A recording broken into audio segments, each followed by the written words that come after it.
This molasses cookie recipe is my very favorite cookie recipe. These cookies are soft and chewy and so yummy. They're the perfect blend of sugar and spice. Welcome to Kat's Vegan Kitchen. If you find value in these videos, remember to subscribe and give the thumbs up so you never miss a recipe. If you want to cook along with me, go ahead and check out the ingredients list down in the description. You can also find a link to the full recipe there. Let's get started.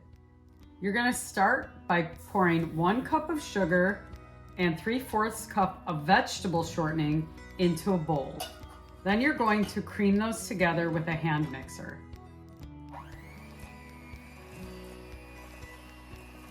You want to beat this on medium speed till it's nice and fluffy.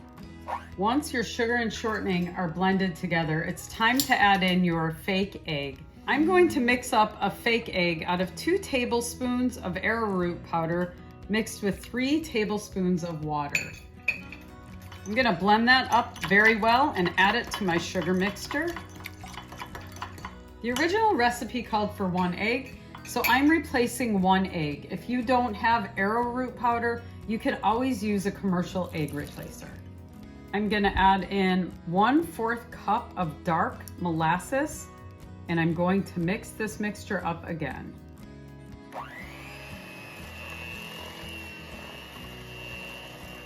Now that my molasses and egg are in there, I am going to blend this till it's nice and creamy on medium speed, scraping down the sides of the bowl.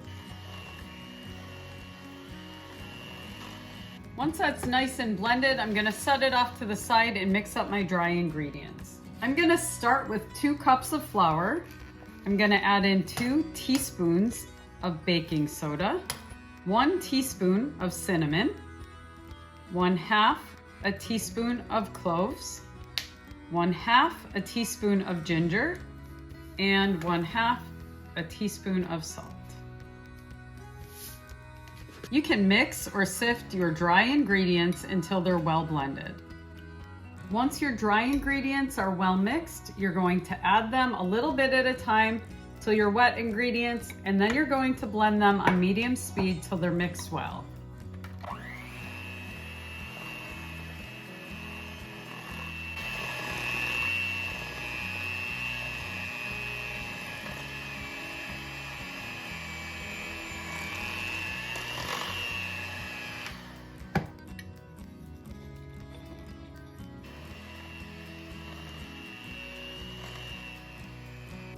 I've made these cookies at least 1,000,000 times, so while I look at the batter, I can see it's a little bit dry.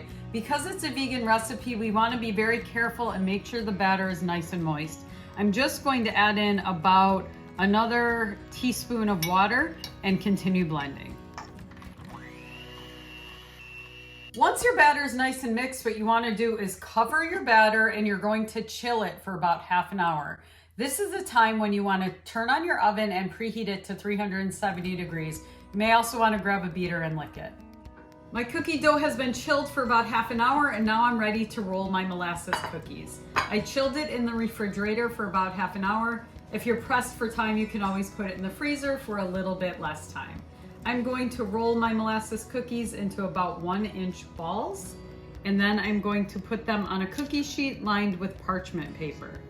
If you don't have parchment paper, just make sure you grease your cookie sheet so they don't stick.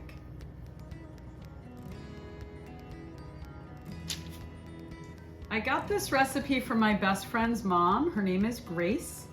So I want to give a shout out to Grace. These cookies always make me feel like I'm home in Grace Kurt's kitchen. These make really great holiday cookies because they're just super warming and spicy and sweet, and just about everybody really loves them. Once your cookies are rolled, you are going to bake them in a 370-degree oven for about 8 to 10 minutes.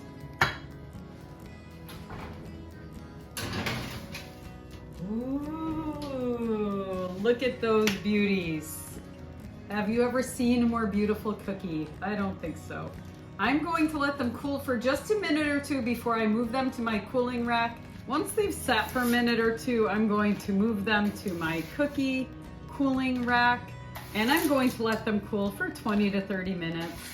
But that doesn't mean you can't dig in before then. This recipe is gonna make about 30 cookies depending on how you roll them. So it makes about 2 to 3 dozen cookies. They're delicious, pile them high and bring them to your friends at work, and I promise you'll be the most popular person there. If you enjoyed this video, remember to subscribe to my channel so you never miss a recipe. Thanks for watching. I will see you next time on Kat's Vegan Kitchen.